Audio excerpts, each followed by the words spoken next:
So this guy, his name's Steven, and Steven has a big problem. He's about to be rich. So why is that a big problem? Well, Steven, he's 51, he lives in North Dakota, and one day he gets this crazy email. And the email is from a lawyer in London. And this London lawyer lets Steven know that one of his relatives in Ireland passed away and that he's in line for a huge inheritance check, around $30 million. Now, I've talked about Steven before. I told his story back in 2023, but there have been some updates to this. So before I give you the update, let me get you up to speed. So back in 2023, Steven learns about this inheritance he's about to get, and he is pumped. Because who wouldn't be? I mean, that's $30 million. And so he's planning it all out in his head, how he's going to spend it. He's going to get a few acres of land. He's going to give a little money to his adult sons, maybe even start his own auto shop. Now, Steven has a longtime girlfriend, this woman, Ina. And they live together. They've been living together for 10 years. And Ina is also pumped about this $30 million. I mean, she's already talking about it openly. He gets his inheritance this afternoon. That's why we're moving. We're going to pay all our bills off that we need to pay off. Here's the thing about Ina, though. She's been Steven's girlfriend for a really long time, but the thing is, Steven isn't really feeling her anymore. In fact, once he gets his inheritance money, he plans on leaving her. And he's told some of his close friends about this plan. And so I guess word gets around, and one day someone close to Ina comes up to her and tips her off about this. That once Steven gets his money, he's out of this relationship. And Ina is pissed. I mean, she can't let that happen. I mean, she's put up with Steven for 10 whole years. She feels like she's entitled to some of that inheritance money too. Now, some states in the U.S. have what's called common law marriage, where if you've been living together for a long period of time, you are considered legally married. And she and Steven have been living together for a long period of time, so she feels like she is his common law wife. And so Ina starts thinking, you know, if Steven happens to accidentally pass away, all that money will go to his common law wife, me. And so Ina comes up with a plan to unalive Steven and take all his inheritance money. Okay, real quick, a huge part of my job involves writing. I upload a true crime story nearly every day, which means I write or co-write a script nearly every single day. And that's why I use Grammarly. Grammarly is an AI writing partner that works seamlessly with your everyday apps and that helps you write better and faster so that you can get your work done. Their AI features help you cut down on the endless back and forth through rewrites and tone adjustments in just a few clicks, not a few hours. And one of my favorite features is their tone suggestion, which makes sure my scripts never come out sounding too formal. I like to keep things conversational in my videos. I also use it on my emails to make sure that my business emails sound all business and that my casual emails to friends and family remain casual while still maintaining my own style of communication. Because, you know, writing an email to your manager at work is different from writing an email to your mom, so you don't want them to sound the same. And with Grammarly, you can get personalized writing suggestions based on your audience,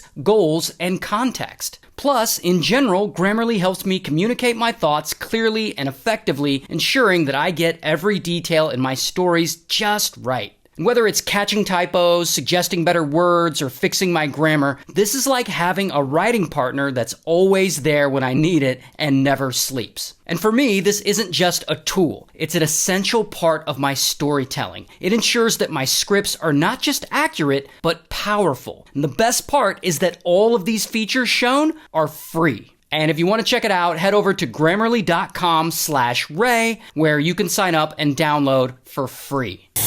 Now, in order for Steven to get this $30 million, he needs to sign a bunch of paperwork. And they have arranged for the London lawyer to fly into town and for Steven to go meet him at the airport. I guess once they meet, Steven can sign the documents, and that will complete the transaction, and he can get his $30 million. And so Ina's thinking, what if he gets sick? What if he makes it to the airport, signs the paperwork to transfer the money, and then he gets really sick and passes away? And I guess Ina thinks this is a hell of an idea because on the day he's supposed to go to the airport, Ina pours a little antifreeze into Steven's sweet tea that he always drinks. And if you don't know, antifreeze has a little sweet taste to it, otherwise you can't really taste it. It's also poison. And so she poisons his sweet tea and he unknowingly drinks it.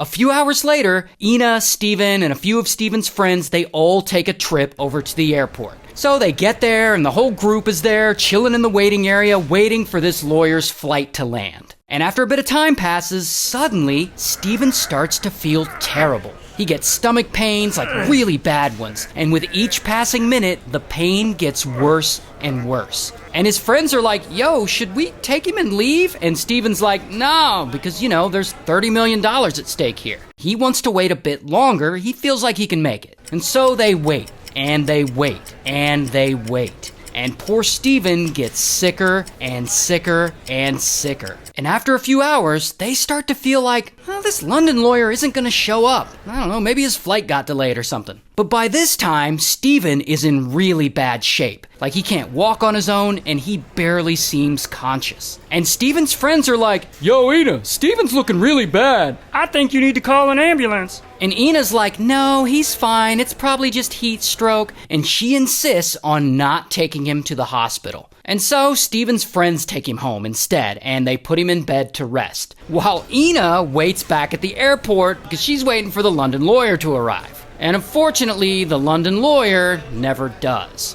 And about a day goes by, and Steven is still at home, and he still isn't doing well. And at this point, he's completely unresponsive. And Ina's there, and she's like, shit, I guess I gotta call 911. And so she calls, and an ambulance comes and takes Steven to the hospital, and unfortunately there, he passes away. And when Ina gets the news of Steven's passing, she gives an Oscar-worthy performance. Don't tell me anything! Oh my God! I guess the son is on his way here. Okay. Now, Steven's friends, they aren't stupid. They know something's up, and they are immediately suspicious of Ina. In fact, one of them tells police right away. And I don't want her to sell it because we think she poisoned him. I'm almost sure she poisoned him. And then they interview some of Steven's other friends, and some of them suggest that Ina used to make offhand comments that if she ever had to murder him, she would do it with antifreeze. And police, they give all this information to the coroner, who then tests Steven's blood, and I'm sure you can guess what they find. The results revealed ethylene glycol in his system, the key ingredient for antifreeze. But when police question Ina, she tries to put the blame on Steven's friends. I told him, you gotta go with me. Your friends are gonna f***ing kill you. You gotta leave them. I don't care if you're here, but get a real job and don't ever talk to them again, because they will kill you.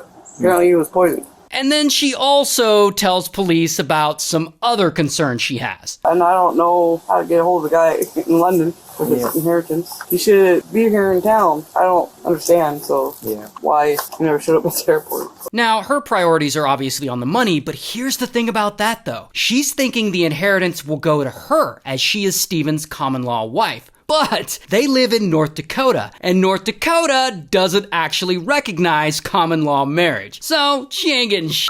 So anyway, police aren't buying her nonsense. So they get a warrant, and they search the couple's home, and they find a lot of antifreeze in places that it shouldn't have been. In a beer bottle, in a coffee mug, in a Windex bottle. I guess she was just putting it all kinds of places. Super weird. And so they go to her house, and bam, they arrest her.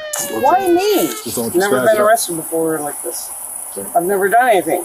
I haven't done anything. And here's her mugshot. State prosecutors say 47-year-old Ina Kenoyer poisoned her boyfriend Stephen Riley Jr. with antifreeze on the false belief that she would receive part of a multi-million-dollar inheritance upon his death. And the update on this story is that she eventually does admit to poisoning Stephen. She pleads guilty, and she's sentenced to 25 years in prison. Oh, and if you don't remember from last time we talked about this, it turns out that that email that Stephen got from the London lawyer, it was all just a scam. Like, there was no relative in Ireland who passed away. There was no $30 million. There was no London lawyer going to meet them at the airport. It was all an email scam that Stephen and Ina fell for. And unfortunately, she was dumb enough to unalive him over it. Actually kind of sad.